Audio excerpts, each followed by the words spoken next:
Rodriguez was fired as head coach at Michigan.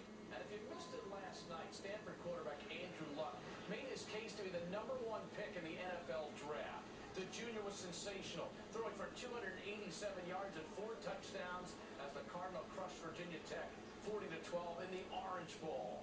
The guy didn't need any luck. It was all skill. And his grade point average is 3.5 in architectural design.